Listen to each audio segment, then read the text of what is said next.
Welcome, one and all, to 4 Hours of Lincoln. This is Ethan Weiss, the show that talks about Husker athletics all the time on a week by week basis or daily. Kind of depends how the season's going, especially during that crossover season. We are ending baseball season. The show's obvious. I'm going to talk about baseball, earning that number 2 spot in the Big Ten tournament. Uh, yeah, what can I say? Won 2 out of 3 on the road against Michigan State for the final weekend series of the season. Ladies and gentlemen, we are down to 2 sports now: baseball and track and field. And yeah, I'm so sad that the whole athletic season is ending. It's been a fun journey doing this show, and I am very, very, very hopeful to get a second season. But as you all know, I have a baby on the way. I do not know how much time that's going to take or entail, so I can't promise nothing on that. So when I first started the show in August, nobody was pregnant, but now. Who knows? Who knows what's going to happen? So, anyways, we are in our final few weeks or so. Hopefully, another whole month. Actually, the Baseball World Series is in late June, so hopefully we can make it there. But who knows? It has been a very tough season. So, got that. I got some various other subjects to talk about, but I want to do go through the 3 games that we played Thursday, Friday, and Saturday. And yesterday, I attempted to do this show, and when I do my shows, I have my notes, and as I'm going down through my notes, I delete everything, just so I know I went through it, Well, yesterday I realized I did the same notes twice. And I was about 40 minutes into the show until I realized, oh my gosh, I'm reading the same thing twice.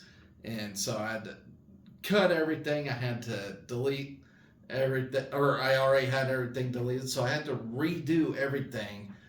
I'm going to shorten the show a bit just because I had so much information. I was talking about the graduates and everything else, and it just went downhill from there as I was doing it. So yes, I was gonna have a show yesterday immediately following that Michigan State game, but it just went downhill. So anyways, let's talk about game 1.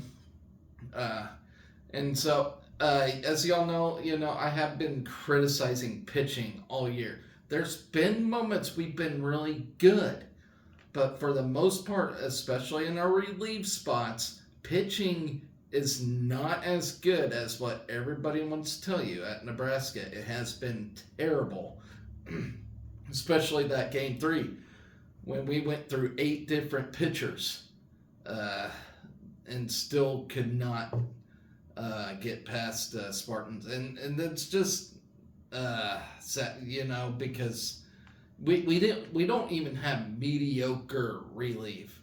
There's times relief pitchers do step in and actually deliver a great performance, but for the most part, it has just been a struggle this year. And Coach Childress, our pitching coach, I do believe he's a great pitching coach, and he is one of the best in the country. But this year, for some reason, his group just has a hard time delivering. Could not get that crucial Game 3 1 against Michigan State, which, it didn't matter anyway because Illinois did sweep Purdue, and we were needing an Illinois loss to have any shot at the title anyway, so it's fine. We got the 2 seed. Hopefully we can make something happen. But anyway, let's start with game 1. All right, against Michigan State that occurred on Thursday. We did have strong outings on the mound from Brett Sears and Caleb Clark, which led Nebraska to a 2-1 tight win against Michigan State. Nebraska totaled 2 runs on 8 hits, while Michigan State tallied 1 run on 7 hits and an error. Ben Columbus led the Nebraska at the plate, going 3 for 4 with an RBI. Josh Overbeek had 2 hits with a double and an RBI, while Rhett Stokes was 2 for 3 with a double and a run scored. Case Sanderson recorded a hit, while Tyler Stone scored the Huskers' other run of the night. Sears moved to 8-0 on the season, becoming just the second pitcher in program history to reach an 8-0 record in a season since 1999. Before Thursday night, Brian Duensing was the lone Nebraska pitcher to record the feat after beginning the 2005 season with an 8-0 mark. So, if anything's good news for the pitching staff, Brett Sears. He's been tremendous all season. He has been a very quality pitcher. So without him, I don't know where we'd be. We would not be where we're at for sure. Okay, so Sears recorded his 11th quality start of the season after allowing 1 run on 6 hits and 6 innings of work. The senior struck out 4 Spartans and issued just 1 walk. Clark picked up his first save of the year, dealing 2 shutout innings in relief. The southpaw allowed just 1 hit while posting a strikeout and a walk. After back-to-back singles to begin the bottom half of the first inning, Michigan State struck first on a sac fly to give the Spartans a 1-0 lead. Both teams went scoreless in the second frame before Nebraska knotted the game at 1 with consecutive doubles down the right field line. Stokes laced the first pitch down the right field line, while Overbeek traded places with him for his 18th RBI of the season from the leadoff spot. Nebraska did put runners on first and second base after a walk to Stone, and Evans was hit on an 0-1 offering. Columbus broke the tie with an RBI single to right field to put Nebraska up 2-1 in the 4th inning. Sears worked around a 1-out single in the 5th, while double play in the bottom of the 6th extinguished a leadoff single from the Spartans in the inning to preserve the 1-run advantage for Nebraska. Singles from Overbeek and Sanderson, followed by a 4-pitch walk to Josh Caron, loaded the bases for the Husker offense with 2 outs in the 7th. But Nebraska could not get the timely hit to build on the lead. A 1-out walk in the bottom of the 7th put the tying run on base for the Spartans. Clark replaced Sears with 2 outs in the inning and induced a flyout to right field on a play where Garrett England made a sprinting full extension catch while climbing the hill in front of the right field fence. If you guys didn't catch that, that was a magnificent play. Michigan State's got a weird field, especially on the warning track where it slants up, way up. And apparently they have that to help stop flooding. So it's pretty neat. If you haven't seen it, check it out. It's different for sure.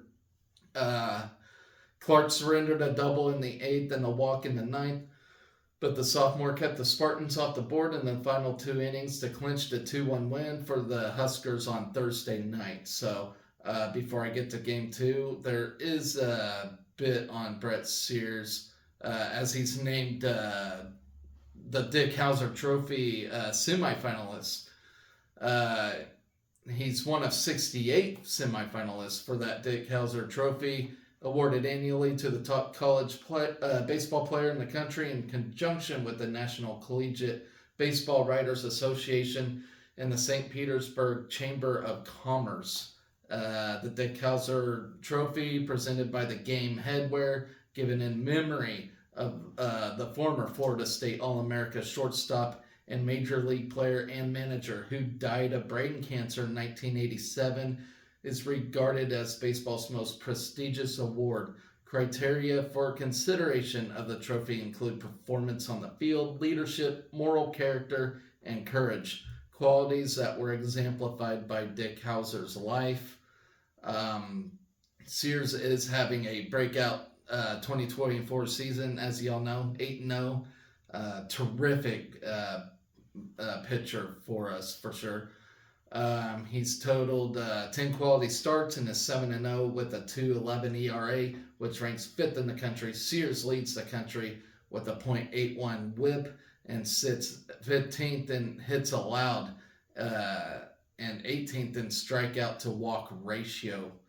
Earlier this season, Sears' 9 consecutive quality starts were the most by a Nebraska pitcher since at least 1999, as I mentioned earlier, and is the longest streak this season by any starting pitcher in D1. He's also allowed 4 or fewer hits in 8 of his 13 outings, as opponents are hitting just 176 against the right-hander. This is the 37th year of the Dick Hauser Trophy. The finalists will be announced on Thursday, June 6th. The award will be presented at Charles Schwab Field in Omaha, the home of the College World Series. For the 12th year, the winner will be unveiled on MLB Network on Thursday, June 13th. So hopefully he'll obtain it. 68 people in that field to achieve it. So margin's pretty slim, but nonetheless, good job by him. All right, so moving on to game 2. And also, I'll talk about track and field today. They got, they got 53 regional bids for the NCAA track and field regional. I'll talk about that after this. So anyways, game 2 against Michigan State, which was on Friday. Early offense and another strong performance from pitching. I will say that pitching did great in this game, but it helped the Huskers clinch the weekend series. 11-3 win against the Spartans. Nebraska scored 11 runs on 13 hits and an error, while Michigan State totaled 3 runs on 6 hits and 2 errors. Riley Silva and Case Sanderson pieced together 3 hits apiece, while 5 Huskers tallied a multi-hit performance on Friday. Silva went 3 for 5 with 3 runs scored and a stolen base. That was also followed by Sanderson's 3 hits and 3 RBIs. Josh Caron and Dylan Carey each had 2 hits and a home run, while Caden Brumbaugh recorded a pair of hits and 2 runs. Mason McConaughey improved to 7-3 on the season after allowing 3 runs, 2 earned across 5 hits and 5 innings. He struck out 5 Spartans and issued just 1 walk. Jalen Worley pitched 1 scoreless inning in relief, while Casey Dice tossed a shutout 8th inning. Kyle Freilich shut down the Spartans in the 9th to conclude the action for the pitching staff. The Husker offense needed just 1 inning to get on the board with a pair of runs behind 2 hits in the opening frame. Brumbaugh led off the game with a first pitch single through the right side and swiped second for his 12th stolen base of the season. Caron broke the scoreless tie with a towering 432-foot moonshot beyond the trees in left field to give Nebraska a 2-0 advantage. McConaughey shut down the Spartans in the first before Nebraska tacked on 3 more runs on 3 hits in the second to grow the lead to 5. Cole Evans drew a full count walk and Silva singled to right to put runners on first and second. Brumbaugh brought home the Big Reds' first run in the inning with an RBI single to right, scoring Evans from second. Silva placed Nebraska's second run in the frame on a wild pitch, while Sanderson's RBI single to shallow left center scored Brumbaugh from second to build the lead 5-0. McConaughey worked around a walk and singled with 1 out in the second, including a 6-4-3 double play to preserve the 5-run lead in the bottom of the second. A Michigan State error, walk and bunt, singled by Carey, loaded the bases for the Huskers in the top of the third. Michigan State's Joseph Dwierza escaped the damage with a strikeout, followed by a double play, keep the Huskers lead at 5. 2-out double in the bottom of the 6th off the extended wall in right field, snapped a streak of 12 consecutive retired batters for McConaughey. 3 consecutive singles after the double brought Michigan State within 5-3 after 6 innings. The Huskers blew the game open in the top of the 8th, erupting for 4 runs on 2 hits and an error. Walks to Carey and Evans, followed by an infield single on a sac bunt attempt by Silva, had the bases loaded with 0 outs for Nebraska. Overbeat kept it going for the Huskers, facing a 1-1 pitch for what appeared to be an RBI single off the top of the glove of the leaping Michigan State infielder, trying to make a full extension catch, but the play was scored an error that brought home Carey.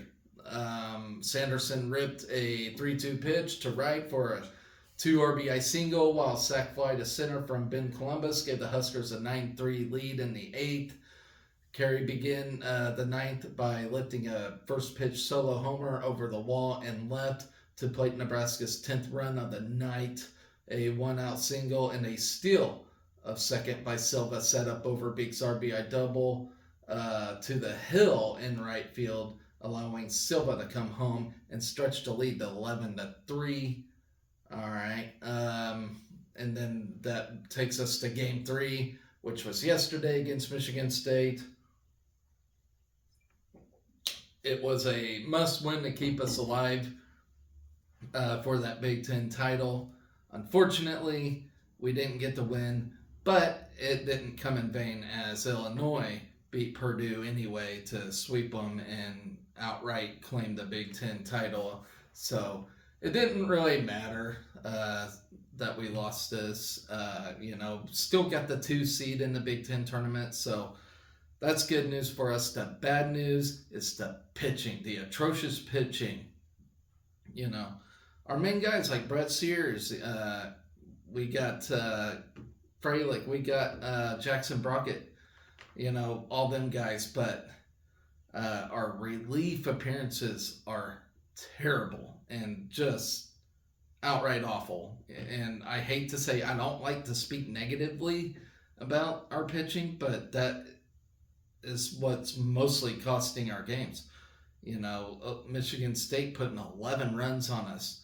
And, okay, maybe not all on pitching, but there were a bunch of fielding errors too. And, sometimes we just get too complacent and it costs us games. So, I don't know. This Game 3 was just atrocious from the start. Our batting was hanging in there, our offense, but we just could not seem to succeed. And, I'll be honest, Michigan State wanted this more. They wanted to win their final game of the season. They have no shot at a Big Ten tournament or anything, and they want their seniors to go out with a bang, and they certainly did. We wrapped up our regular season slate with an 11-6 setback against Michigan State. Nebraska totaled 6 runs, 11 hits, and 2 errors, while Michigan State scored 11 runs on 14 hits. Crazy. Let's see. Case Sanderson led the Huskers at the plate, going 3 for 5 with an RBI and a run. Dylan Carey had a 2 for 4 afternoon, tying a double, 2 RBIs and a run scored. Josh Karen picked up a pair of hits, while Caden Brumbaugh, Tyler Stone, and Will Jeske, Josh Overbeek recorded 1 hit apiece. Our bats didn't do too bad in this game. It's just we could not seem to find an answer against Michigan State's bats, as our pitching was just terrible. Jackson Brockett fell to 2-1 on the season after giving up 4 runs. And it's just a shame, because he had that perfect game against K-State, and we thought, oh my gosh, Jackson Brockett is the man. But ever since then, I think he's just been trying. and I don't question his ability. I think he's a great pitcher. But I think after a perfect game, a pitcher seems to want to match that again, and it just they try too hard, and they have a few bad games, trying to match it. They just need to get it back in their mind to just play the game, and I think he just tried a little too much, uh, and I don't want to criticize Brockett or blame him for this loss. It's not entirely his fault. We had fielding errors, but yeah, I think just trying to do a little too much all the time just kind of helps somebody cost something. But no fault of his. He's just trying. He's a kid, and he's just trying to get things back on track, I guess. But in no way do I question his ability. I mean, obviously, he threw a no hitter, first one since the 60s. So, yeah, there is no question about his ability. Okay, so I'm getting distracted here. Drew Christo allowed 2 runs on a pair of hits in 2 innings, while Will Walsh surrendered a pair of runs on 3 hits in 1 inning of action. Let's see, Bobby Olson and Grant Clevenger teamed up to pitch the next inning in relief, while Evan Borst and Kyle Perry combined for 1 inning. Trey Fromm recorded the final 2 outs for the Nebraska pitching staff. A plunk Spartan sandwiched between a pair of doubles in the opening frame had the Spartans out front 2-0 after the first inning. And I think that's where we lost confidence. I mean, especially with Brockett, he allowed 2 runs in the first inning, and that totally got to him. A pair of singles placed runners on runners on first and third with 2 outs in the second, while an infield single to third stretched the lead to 3. An errant throw on the pickoff attempt at first base allowed Michigan State to plate its second run in the inning and extend the lead to 4-0 through 2 innings. Nebraska had its leadoff batter reaching 3 of the first 4 innings after Karen picked up the Huskers' first hit with a single to the shortstop to begin the 4th. A 3-6-1 double play in the inning extinguished the threat for Nebraska to maintain the 4-run lead for the Spartans. That was a very critical at-bat for sure. A 4-run frame in the 6th inning from the Husker offense cut the Michigan State lead to 6-4. Nebraska loaded the bases with 1 out after a trio of singles by Sanderson, Stone, and Jeske. Carey laced a 1-2 pitch inside the third base bag down the left field line for a 2 RBI double to score Nebraska's first 2 runs of the day. Gabe Swanson lifted a sac fly to the hill and right field in a pinch hitting appearance to plate Jeske and make it a 3-run game, while a wild pitch brought Carey home from third to bring the Huskers within a pair of runs. Michigan State immediately got 2 of the runs back in the bottom of the 6th off 4 hits, including a pair of RBI singles to stretch the lead back to 8-4. Heading into the 7th inning, the Husker offense scored for the 2nd consecutive inning with a 2-run effort in the top of the 7th trim to trim the deficit in half.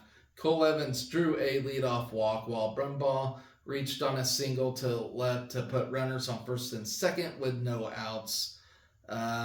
Sanderson kept it going for the Huskers, ripping a 2-1 pitch up the middle for an RBI single, scoring Evans and moving Brumbaugh to third. Stone lifted a sac fly to deep left field to plate Brumbaugh and make it an 8-6 game. The Spartans answered the Huskers' 7th inning effort with 3 runs of their own on the bottom of the 7th. A walk, plunked batter, and throwing error on the attempt of throwing out the Spartan advancing to second on a wild pitch scored Michigan State's first run in the inning. Consecutive RBI doubles enlarged the lead back to 5 as Nebraska faced an 11-6 deficit going into the final 2 innings. Nebraska drew 2 base runners in the 8th and 9th innings, but couldn't cut the 11-6 lead for the Spartans, and that is how our series ended. And you know, it really sucks not getting that Big Ten title, but like I said, Illinois won that game anyway to clinch the outright title, so it didn't matter if we won that final game or not. But good job getting that 2 seed in the Big Ten tournament. Like I said, I criticized pitching all year, mainly the relief appearances, and that is our weakness this year is the pitching, relief pitching. We almost have to rely on our starters to pitch a full game just to, survive. Because once we get a relief appearance, it's a gamble. So we always have to get a huge lead and give up runs just to get through a game. And that's dangerous, especially during tournament time, And we'll do enough to get in the NCAA tournament, but obviously the Big Ten tournament will help decide our seeding. So, winning that will get us the best seed that we possibly can get. Obviously, the people that are in charge of seeding and all that, they're going to not be too kind of Big Ten. They never are at any time, any year, never kind to the Big Ten. So, just got to do our part and get as many wins as we can in this Big Ten tournament coming up to get the best seeding that we possibly can get. And it just stinks, because I think the Big Ten is really a pretty high quality conference, more than what the media and what everybody, the experts want to tell you guys. They always want to say, oh, it's the Southern schools, it's the West Coast schools. Those schools are great, they're good, but and maybe the Big Ten, is maybe a little lesser than them, but it's not a terrible conference. Big Ten is still a Power 5 in the baseball world, and so it's I don't get it. I mean, I really feel like almost half the field would do a fairly good job in the NCAA tournament, but the experts like to go with the warm weather schools, and it is what it is. So hopefully we get a decent seeding in this thing, but it's been a fun year for sure. So let's talk about the Big Ten tournament coming up real quick. As y'all know, we claimed the 2 seed in the baseball tournament. Starts from May 21st, ends on the 26th. Be it at the home of the College World Series, Charles Schwab Field. Huskers take on 7th seeded Ohio State on Tuesday. The winner of that game advances take on the winner of number 3 Indiana and number 6 Purdue on Thursday, May 23rd. But the loser will face off in an elimination game on Wednesday, May 22nd. So that is the scenario right there. So our next game is on the 21st, and then we either play on 22nd or 23rd. So hopefully it'd be the 23rd after that. All right. So I just got a few other various things to talk about. The rifle team has got its 8th head coach in program history. Liz Schmelzer, been named as the 8th head coach. Troy Dannon's 2nd hire of his career after hiring that tennis coach. Forgot his name already, but he did good for us. And now we got Liz Schmelzer.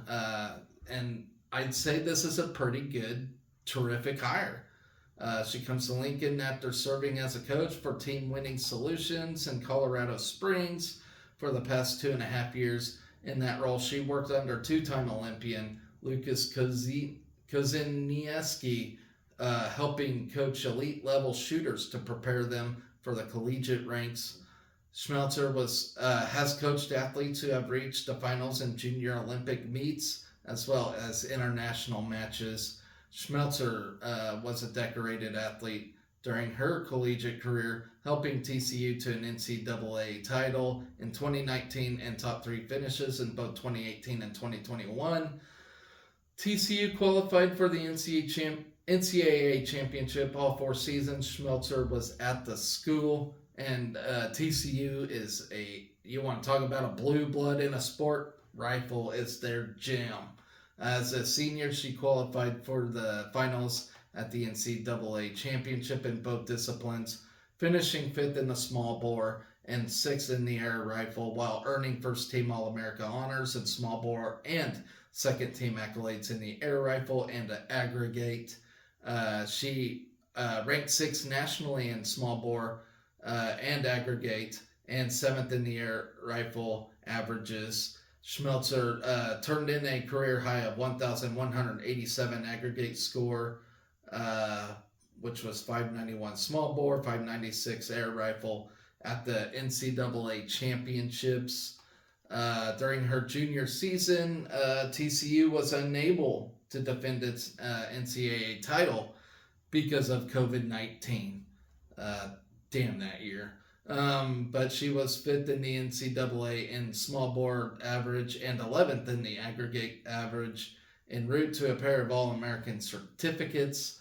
Schmelzer helped lead TCU to its first national title in 7 years. In 2019, when she won the individual NCAA title in the small bore, she shot in all 15 matches and ranked 6th nationally in small bore, 8th in average aggregate, and 14th in air rifle.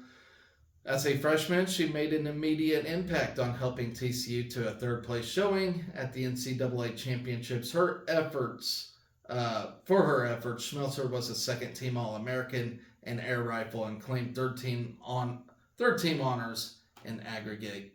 In addition to her college experience, Schmelzer has competed for Team USA shooting in international competitions, including the 2018 ISSF World Shooting Championships, where she helped Team USA to a silver medal in the small bore and a bronze in the prone. She also shot for Team USA in the Hopes match in 2018, where she won a gold medal in the small bore, and at the 2015 Pan American Games, where she was a finalist in the air rifle. Schmelzer will also be competing for Team USA in the upcoming 2024 World Cup event in Munich, Germany from June 1st through the 7th before coming to Lincoln.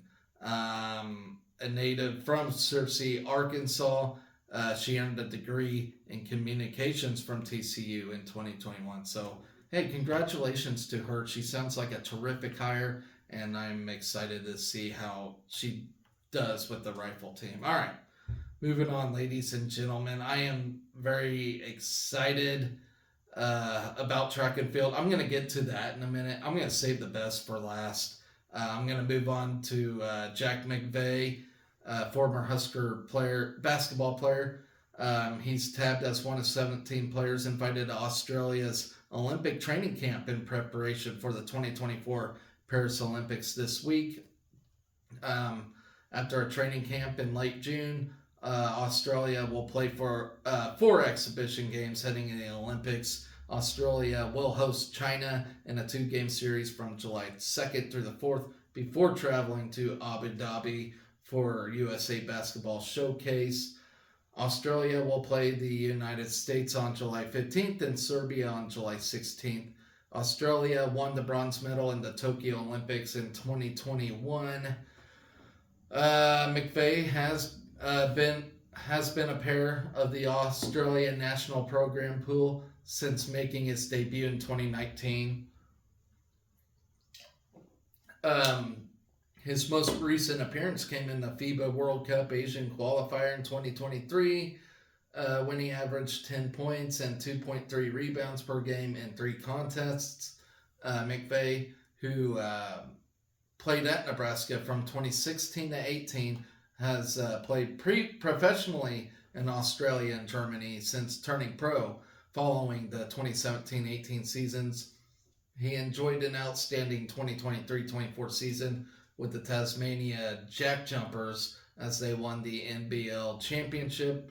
On the season, he averaged 16.5 points, 5.5 rebounds, and 1.5 assists per game while shooting 52% from the field, including 36% from three-point range. McVeigh was MVP of the championship series against Melbourne United, averaging 17.8 points, 8.5 rebounds, and 2.2 assists in a 5-game series.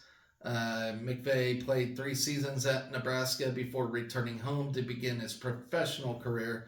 His best year was in 2016-17 when he averaged 7.5 points and 2.5 rebounds per game in 30 games, including 11 starts. So, hey, congratulations to him. All right. So to close out Diamond Sports season, softball earns 3 All-Region honors. So 3 softball players from the National Fast Pitch Coaches Association on Saturday. Shortstop Billy Andrews was named to the All-Midwest first team. Third baseman Sidney Gray was a second-team selection, and catcher Ava Bradwell earned a spot on the third team. Andrews was recognized as an all-region performer for the 3rd straight season and was a first-team honoree for the 2nd year in a row. Andrews is the 13th player in school history to be a 3-time all-region selection. She also ended her career as the 8th Husker to be a 4-time all-conference honoree. Andrews hit a .383 as a senior in 2024 with 10 doubles, 2 triples, 18 home runs, and 45 RBIs. She led Nebraska in average hits, home runs, RBIs, runs, slugging percentage, and on-base percentage. Andrews' senior season left a mark on the Nebraska season record book as she ranked 3rd in slugging percentage, 4th in home runs, 5th in extra base hits, and 7th in runs scored. Nationally, Andrews ranked 11th in home runs per game, 15th in total bases, and 16th in runs per game. Gray was selected to an all-region team for the 2nd time in her career. She hit .286 on the season with 11 doubles, 12 home runs, 45 RBIs. She was 2nd on the team in hits, home runs, and RBIs. She was also a 2nd-team All-Big Ten selection and a 3-time Big Ten Player of the Week in 2024, tying the conference record for most Player of the Week awards in a single season. She's just been outstanding all year. Bradwell was named to the All-Midwest Region 3rd team, the first All-Region accolade of her career, and the first Nebraska catcher to make an All-Region team since 2019. Bradwell had a breakout season at the plate, batting .329 with 14 doubles, 8 home runs, and 29 RBIs. She led the Huskers in doubles, triples, walks, and hit by pitches, and was 2nd in hits, extra base hits, slugging percentage, and on-base percentage. All right, so that does that for that. Moving on to the final segment, track and field, 53 bids for the NCAA regionals. It's basically the NCAA meet, but it's the regional portion, and then they'll do the finals on May 20. No, excuse me, sometime in June. I don't know when. Okay. So they earned 53 bids to the NCAA West preliminary round. We're always in the West preliminary round. That's just where we're set at. Athletes who rank up. So this is how it works. Athletes who rank among the top 48 in their respective events earned berths to the NCAA West preliminary rounds, as well as the 24 best relay times. At the NCAA West preliminary round, the top 12 competitors from each individual event and the top 12 teams from each relay event will advance to the NCAA Outdoor Championships hosted in Eugene, Oregon. The list of qualifiers from each event contested in the first rounds will be announced by 4 p.m. on Sunday, May 26th. The final list of the championships competition participants will be announced by 2 p.m. on Tuesday, May 28th. The 4-day regional meet will have the men compete on Wednesday and Friday, while the women will compete on Thursday and Saturday. So here is the field. Men have 23, women have 30, which is crazy to me because, men actually won the Big Ten Outdoor Championship, but the women did play second, but still weird. The women have more, but hey, that's all right. It's still a pretty big field. So here's the men's list. We got Tyus Wilson at high jump. Got Darius Luff in the 110-meter hurdles. Dash Sermon in the javelin. Terrell Wilson triple jump. Terrell Wilson and Michaela Moore in triple jump. Kevin Schubert at shot put. Garrett Kaland at the 200-meter. Cade Moran in the discus. Nico Schultz in the 800 meters. Michaela Moore in the long jump. Cade Moran in the shot put. Tyler Brown javelin. Henry Zimmerman hammer throw. Brett Schwartz in the discus. Mason Kuby in the high jump. Tyler Brown discus. Brighton Sr. in the 110-meter hurdles. Reed Nelson high jump. Kavian Kerr 200 meters. Seth Schnackenberg hammer throw. Kavian Kerr long jump. And then the 4x400 and 4x100 meter relay teams. And the 4x400 consists of Pierce, Kaland, Schultz, and Bryant. 4x100 is Luff, Kerr, Kaland, and Smith. So then moving on to the women, they got no relay team in this thing, but you got Rima Odebor in the javelin, Axelina Johansson shot put, Mina DeClerc in the shot put, Rihanna Phipps triple jump, Ashley McElmurray triple jump, 2 javelin throwers. You got Aniko Serra and Murda Kulizik. Amelia Flint in the shot put, Emanuela Casati in the javelin, Kayla Meyer discus, Halevi Carlson hammer throw, Berlin Schultz 1500 meter, Cami Garabian hammer throw, Latavia Brown triple jump, Lashana Ives long jump, Mina DeClerc again in the discus, Kayla Meyer shot put, Valicia Williams long jump, Abriel Artley 400-meter hurdles, Darby Thomas 100 meters, Jenna Rogers in the high jump, Amelia Flint in the discus, Taya Skelton in the 3,000-meter steeplechase, Jessica Gardner in the pole vault, Ashley McElmurray long jump, Johanna Ives in the 100-meter hurdles, Bearbor DeBomb long jump, Kellen Kortenmeyer shot put, Kylie Clark pole vault, and Brooklyn Miller in the high jump. So that's a nice big field of athletes in this thing. And I do believe if I read correctly, you got to be in the top 12 in the event to move on. So, hey, good luck in the West preliminaries this week. I'll be very excited to see how we fare in that. Of course, they don't score you. You just move into the finals. So that's all we're hoping is to get the top 12 in everything. So awesome stuff. I am very excited. So that's going to do it for this show.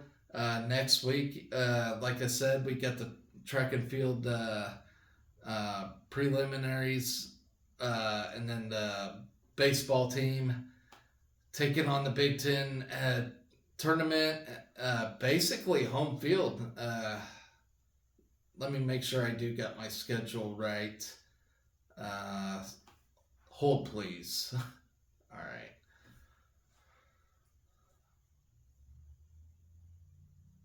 And for some reason, the athletics site has the NCAA women's golf tournament scheduled here, but Kellyanne Strand's out, by the way, so we have nobody in that field competing, so I don't know why they have it up, but that's just me. So Tuesday we take on Ohio State, and then from Wednesday all the way to Saturday, you got the NCAA West preliminary round. So it's going to be a fun week for sure. I always enjoy track and field. I think it's fun. It's my favorite event mostly is either the high jump or the pole vault.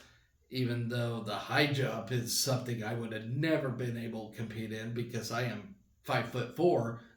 I can't clear 7'6" like Tyus Wilson. I'd have to be Superman for that. But I do enjoy that because I love like when it comes down to the final two competitors. It's always fun to watch. I love those field events. I mean, the running events are fun too, but Nebraska ain't as prominent. We got some good runners this year, especially Darius Luff in the hurdles. He's really fun to watch, and I feel like he has a shot at a national title for sure. But yeah, when was the last time a Husker won a national title in track and field? I don't know. That's a good question. I'll have to look that up sometime. But anyways, guys, that's going to do it for my show. I will be back with you next week to keep track of the Big Ten baseball tournament as well as the track and field preliminary rounds. And hopefully we list off a big group of individuals moving on into the NCAA finals. So until then, ladies and gentlemen, be excellent to each other. Go Big Red.